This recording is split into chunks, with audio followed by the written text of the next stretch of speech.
Selamat siang Bapak Ibu Guru. Terima kasih telah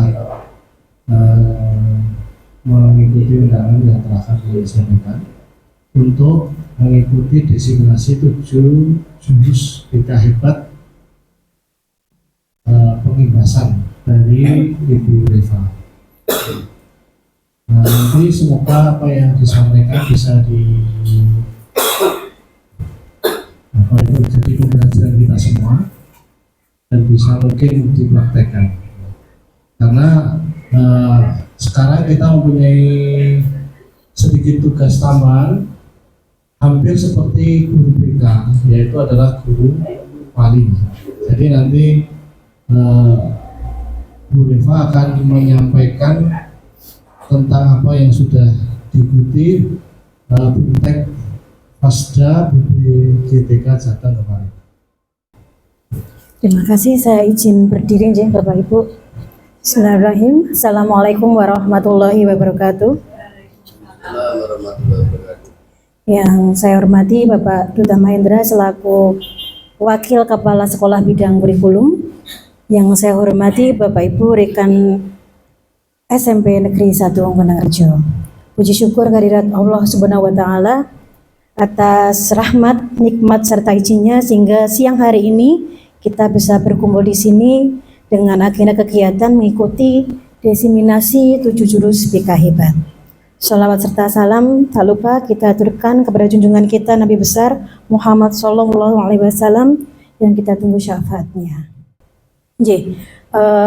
BIMTEK 7 jurus BK hebat runtutannya dilatar belakangi adanya perhatian Bapak Menteri kita terhadap anak-anak kita, generasi remaja saat ini, termasuk anak kita remaja awal yang melihat anak-anak sekarang itu ada mengalami degradasi moral, termasuk juga tekanan mental yang sangat tinggi. Faktornya apa Bapak Ibu kira-kira yang menyebabkan anak-anak mengalami tekanan mental yang cukup tinggi? Faktor sosial, faktor lingkungan, dan faktor biologis tentunya. Sosial dari sosmed tentunya, FOMO, ngikut-ngikutin sesuatu, membandingkan akhirnya anak-anak insecure. Kok aku ora sekaya mereka, kok aku rasa ayu mereka. Karena tiap hari mereka hanya scroll sosmed ya, melihat apa yang sebenarnya yang mereka lihat belum tentu juga seperti itu kenyataannya. Mengapa kok dinamakan 7 jurus BK hebat?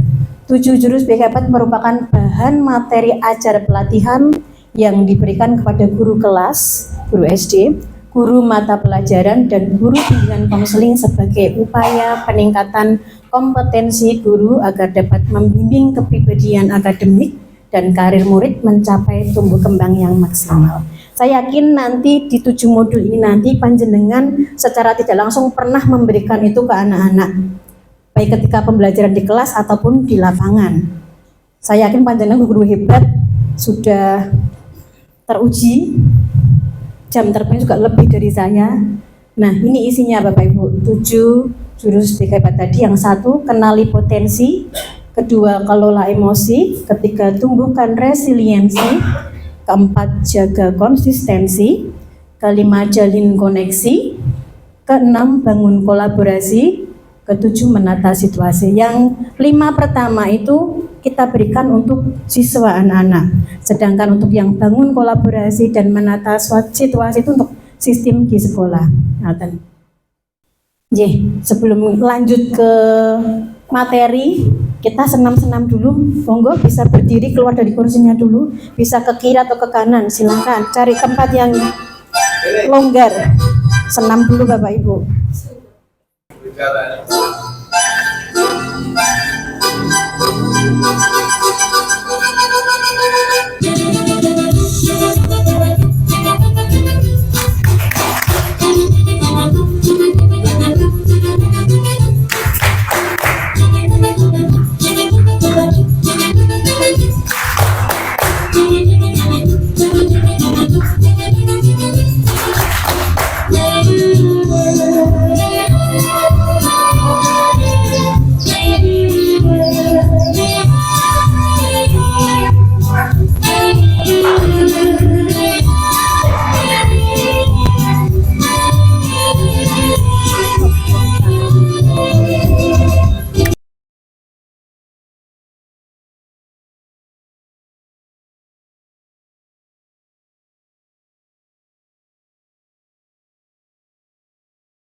Terima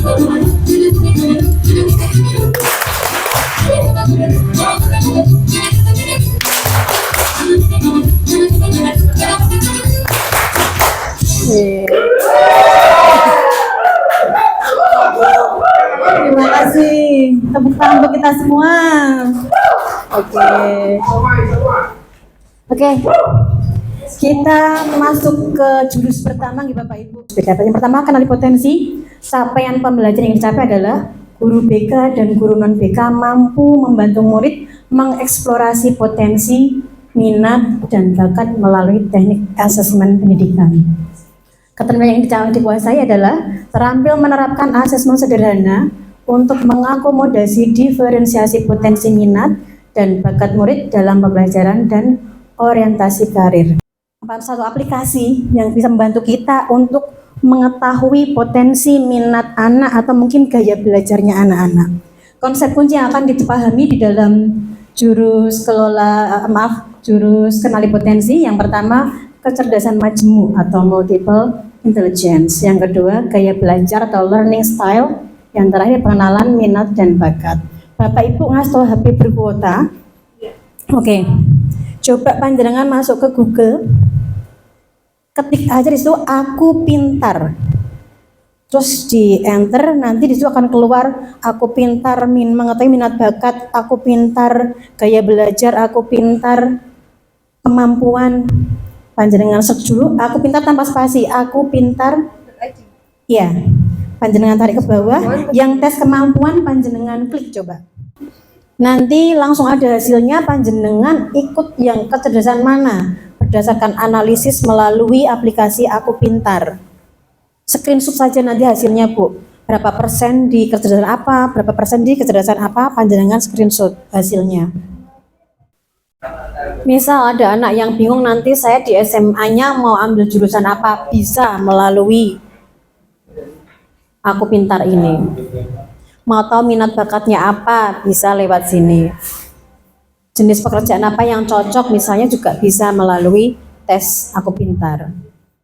Nanti bisa dilanjutkan di rumah, enggak apa-apa, atau sambil saya jelaskan, panjenengan sambil mengerjakan. Jadi ada 9 jenis kecerdasan, antara lain cerdas visual spasial, 2 cerdas verbal linguistik, 3 cerdas interpersonal, 4 cerdas intrapersonal, 5 cerdas kinestetik, 6 cerdas naturalis, 7 cerdas logis matematis, 8 cerdas musikal, dan yang terakhir ini baru Bapak yang 9 ini, cerdas eksistensial. Dulunya 8 kecerdasan, sekarang jadi 9. Nah, nanti ketika Bapak Ibu sudah menyelesaikan, mengerjakan, akan muncul Mbak Bintang akan masuk di kecerdasan yang mana. Bisa jadi, bisa satu orang bisa memiliki 3 kecerdasan, bisa 2 pun juga bisa. Akan muncul persenannya, oh Mbak Bintang ternyata cerdas interpersonal sekian persen, tapi juga cerdas visual spasial sekian persen. Yang lebih dominan yang mana, akan beda-beda hasilnya.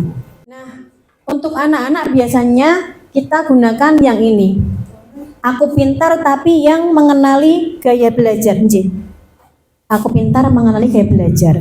Panjenengan pun nanti juga bisa di rumah misalnya iseng gaya belajarku apa ya, nanti bisa Aku Pintar gaya belajar, nanti akan muncul salah satu yang dominan apa, berapa persen saya di gaya belajar. Kalau saya sudah tes, itu saya 98% di gaya belajar auditory.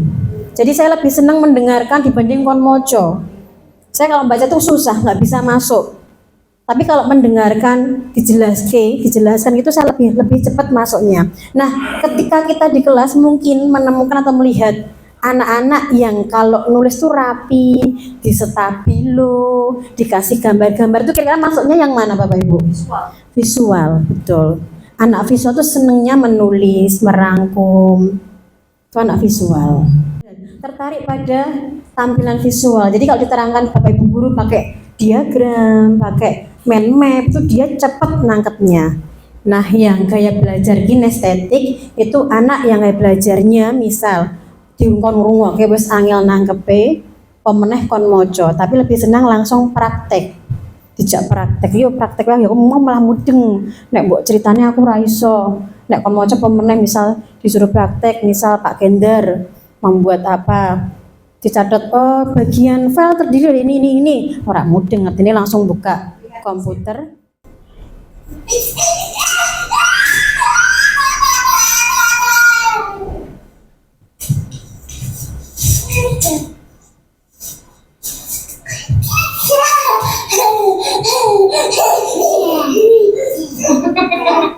Oke, dari video ini yang Bapak Ibu bisa simpulkan apa? Dari video barusan. Ternyata anak kembar sekalipun, betul, cara berpikirnya beda. Ada yang langsung pakai emosi sih, tapi ada yang pakai macam logik, bisa, oh kalau ngisor jebule iso. Tapi ada yang langsung nangis langsung. Nah, kita perhatikan tuh anak kembar. Kita masuk ke yang jurus kedua, kelola emosi. Ini juga kita berikan ke anak-anak setelah tadi kita kenali potensinya. Yang kedua, kita mencoba membantu mengelola emosi mereka. Capaian pembelajaran adalah membekali murid dengan keterampilan sosial emotional learning. Keterampilan yang akan dikuasai, yang akan kita kuasai setelah mendapatkan materi modul yang kedua, membantu murid mengenali, memahami, dan mengelola emosi secara sehat, meningkatkan kualitas hubungan sosial, dan mencegah perilaku negatif. Tepuk kenali emosi. Ayo kawan, kenalilah ekspresiku sedang apa? Burek yang sedih, Mbak Bintang gembira. Oke, tadi Pak Wisnu gembira, Pak Agus kaget, Pak Tris Dek Aji oh gembira, saya yakin dengan gembira. Oke, terima kasih, duduk kembali. Bermain kertas emosi. 1. Setiap peserta akan mendapatkan 1 lembar kertas. Saya nanti akan membacakan sebuah cerita. Peserta diminta untuk merespon cerita melalui kertas tersebut. 1 aturannya, jika merasa senang atau biasa aja, biarkan kertas itu dilus-lus aja, dilus-lus gitu. Tapi kalau nanti pas dicerita kok panjang tiba-tiba muncul perasaan kesal, kertas itu bisa diremas. Jengkel, kesel gitu bisa diremas. Kalau rasa marah boleh dirobek kertasnya. Bagaimana kondisi kertas Bapak Ibu yang pegang sekarang? Masih bersih. Yang kedua, apakah Bapak Ibu merasa menyesal yang sudah mengerus-ngerus? Bu Happy, pertanyaan kedua, apakah Bapak Ibu merasa menyesal sudah mengerus-kerus kertasnya? Enggak. Yang terjadi biarlah terjadi. Oke. Jika kertas itu adalah siswa kita, bagaimana seharusnya kita bersikap? Gimana Pak? Punyanya Pak Wisnu kok masih halus? Saya pengen tahu alasannya. Apakah dia masih lebih berat dari tadi cerita saya sehingga biasa-biasa aja mungkin? Oh iya, terima kasih. Saya tadi melihat ceritanya itu ngelus-ngelus, melihat si anak yang menunggu orang tuanya, terus kemudian pamannya datang membawa kabar duka. Di sini saya melihatnya sebagai seorang guru, anak ini sudah berkomitmen dengan keluarganya, pengen membantu orang tua dengan nunggu di rumah sakit, tapi sebenarnya dia juga punya komitmen ingin ikut pelajaran. Jadi seandainya saya dapat kertas putih ini, saya ingin menulis sih, semangat untuk anak yang namanya siapa tadi? Andi, semoga kamu menjadi anak yang baik. Ternyata kamu bisa di keluarga, bisa diandalkan, di sekolah pun walaupun dia ngantuk tapi tetap berperan aktif dalam sekolah. Oke. Terima kasih. Ayo Baby, dikasih apa? Dikasih W, kasih O, kasih W. Wow, keren. Wow, keren. Nanti ketika saya minta dikasih apa, Bapak Ibu bisa jawab dikasih W, kasih O, kasih W. Wow, keren. Wow, keren. Ya, self awareness, mengenali peta emosi. Nah, ini saya ingin menjelaskan kenapa emosi itu bisa terbentuk dan bagaimana kita akan berlatih. Ini di dalam kepala kita itu ada 3 otak ya posisinya, neokortex, limbik, dan reptil. Neokorteks itu yang paling besar, paling di tempatnya paling di luar. Itu adalah ketika kita berpikir logis, itu fungsinya atau tugasnya otak neokorteks. Sedangkan limbik itu setelah di bawahnya neokorteks itu tugasnya apa? Dia yang emosi itu yang ngatur tuh limbik, emosi kita. Sedangkan reptil itu adalah amarah, ibaratnya kayak apa ya? Aksinya. Coba panjenengan tambah lagi Mas, oke.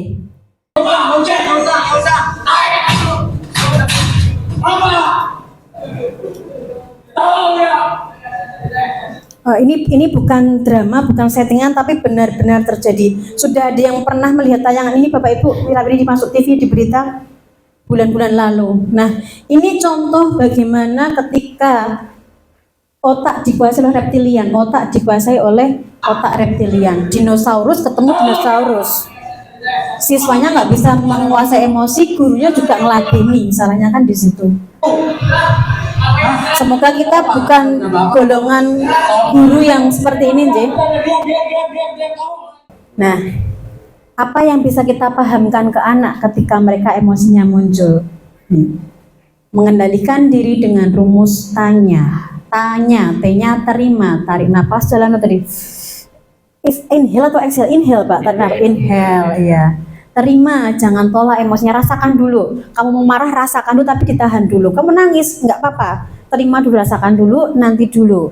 Amati bagaimana reaksi yang terjadi di dalam kepalamu. Apakah dia pengen marah, apa pengen sedih, atau malah mungkin rasa takutnya yang keluar. Nikmati dengan duduk, diam, dan tetap tenang dalam kendali.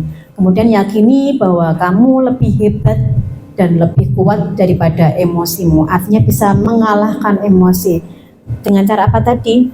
Neokorteknya tetap harus tertutup. Aksi setelah semua terkendali, lakukan tindakan atau respon yang positif. Nah, selesai di jurus 2 Bapak Ibu, kita masuk ke jurus ketiga, yaitu jurus tumbuhkan resiliensi. Resiliensi nanti kita bahas. Capaian yang ingin dicapai adalah guru mampu membantu murid membentuk grow mindset yang menumbuhkan resiliensi sehingga mereka berkembang optimal pada aspek pribadi, sosial, akademik, dan karir. Sedangkan konsep kunci yang akan dipahami, yang pertama, daya lenting atau resiliensi, 2, pola pikir bertumbuh atau grow mindset, yang 3, ordinary magic. Coba, ada video sebenarnya Mas setelah ini Mas.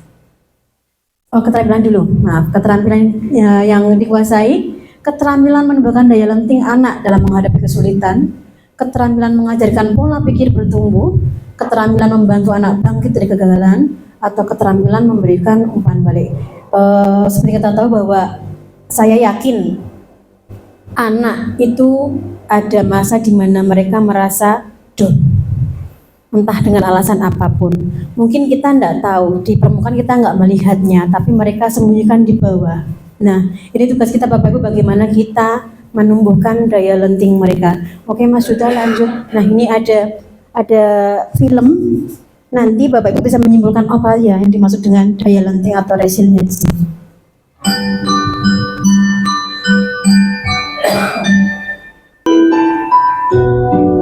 Okay, children, who can tell me what it means to have resilience? Yes, Paige? Resilience means if you make the toy fall down, it can back up very, very fast. Very nice.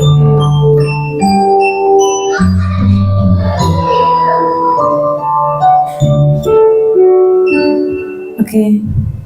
Yang menarik dari video itu apa Pak? Selain Bapak Ibu gurunya yang cantik, yang menarik apa dari video itu? Memperhatikan enggak?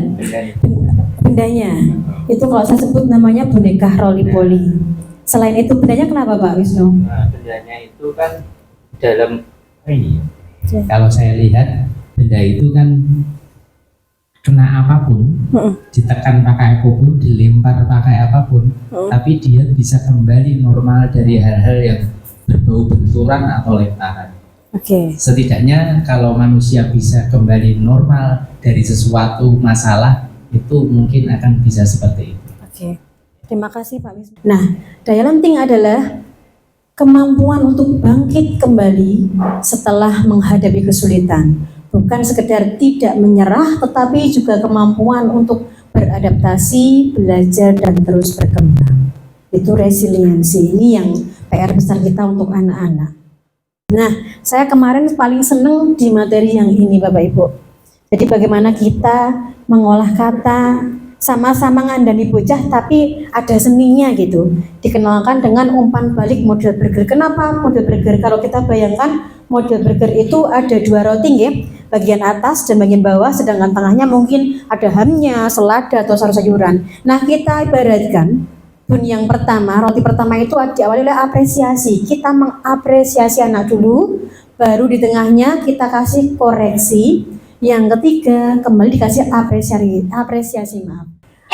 Jaga konsistensi. Capaian pembelajaran yang dicapai adalah guru mampu menumbuhkan pembiasaan karakter positif yang dikembangkan berdasarkan nilai-nilai agama dan budaya bangsa. Keterampilan yang akan dikuasai adalah memberi bimbingan kepada murid untuk menumbuhkan kebiasaan positif. 2. Memberi bimbingan kepada murid untuk menghilangkan kebiasaan negatif. Yang terakhir, guru bisa menjadi inspirator, bukan motivator. Nanti gantian. Sudah bisa terbuka Bu Rekian? Sudah menyerah? Iya, dipaksa dibuka. Radar anti persuasinya akan aktif. Contoh ini ada iklan, hati-hati jangan lihat kiri. Yang terjadi, ya malah kayak dikongkon. Iya, malah lihat. Muncul reaktansi. Perintah akan diabaikan, larangan jadi rekomendasi. Dengan lari sehari 1 kilo, tapi rutin. Justru mungkin nanti di tengah-tengah minggu kapan bisa lebih dari mencapai target. Setuju yang mana Bapak Ibu? Masuk yang mana ini? Betul, karena ketika kita tidak terbiasa, tiba-tiba mendapat hal yang baru dan dipaksakan, akhirnya tadi. Nah, ketika individu sadar akan manfaat, tujuan, dan nilai dari suatu kebiasaan, mereka akan lebih termotivasi untuk mengadopsinya dan mempertahankannya. Ini kalau secara mudahnya saja di tempat kita sudah 7 kebiasaan anak Indonesia Hebat itu yang kita selalu sampaikan ke anak. Manfaatnya apa, harapannya mereka bisa tertib melaksanakan setiap harinya, dari mulai bangun pagi, beribadah, makan makanan sehat, seperti itu. Nah, selesai juga di jurus keempat, kita masuk ke jurus kelima, jalin koneksi. Capaian pembelajaran adalah guru BK atau konselor dan guru non BK mampu menjalin koneksi dan melakukan komunikasi empatik dalam upaya memberikan dukungan awal kepada peserta didik sesuai dengan kebutuhan psikososialnya. Keterampilan yang akan dikuasai, keterampilan membuka percakapan dengan kehadiran penuh, dan keterampilan merespon empatik. Di modul ini sebenarnya lebih pada pendekatan BK, bagaimana teori-teori konseling dimasukkan, konseling KIPI tahapnya seperti apa. Cuma ini saya bikin yang paling sederhana, yaitu hanya bagaimana menjadi pendengar yang aktif dan bagaimana mencoba merespon segala keluhan atau masalah anak. Bisa lanjut Mas Sudah? Nah, rumus singkatnya, rumus sederhananya dan menggunakan rumus dengar jang, D-nya dedikasikan tubuh dan jiwa kita. E-nya ekspresi diperlihatkan, N netralkan posisi, G gangguan hilangkan, A amati isi pembicaraan, R respon, jangan dipotong. Oke. Koneksi sebelum koreksi. Tindakan murid yang bisa kita lihat atau perkataan mereka yang bisa kita dengar sebetulnya hanya menggambarkan sebagian kecil kenyataan yang bisa kita lihat. Ada bagian yang tidak bisa kita lihat, yaitu perasaannya, motifnya, keinginan terdalam si anak, dan kebutuhan dasar mereka. Oleh karena itu kita tidak bisa jadi hakim yang sok tahu hanya dengan melihat permukaan gunung es saja. 6. Bangun kolaborasi. Capaian pembelajarannya adalah guru BK dan guru kelas menguasai kompetensi sebagai penghubung antara keluarga, sekolah, masyarakat, dan media, serta sebagai pihak dalam melaksanakan proses bimbingan karakter dan pengembangan potensi murid secara maksimal. Keterampilan yang akan dikuasai yaitu guru mampu mengidentifikasi permasalahan yang dialami murid untuk diselesaikan secara kolaborasi dengan para pemangku kepentingan. Oke, lanjut Mas Duda. Ini saya sudah tidak ragu lagi, panjenengan sudah paham semua. Nah, ini sebagai contoh alur penyelesaian masalah anak. Jadi kalau kemarin di Fasda dicontohkan, tidak semua permasalahan anak langsung larinya ke guru BK atau langsung kepala sekolah. Jadi ada tahapannya. Misal contoh kecil, Bu, ya Allah Bu, pulpenku hilang dijegosi ACB.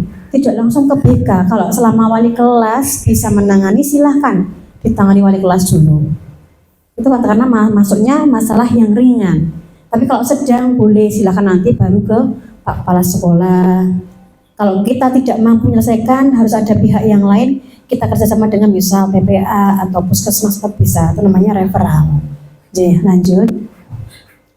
Nah, di kolaborasi ini dititik beratkan bahwasanya sekolah harus bekerja sama penuh dengan orang tua.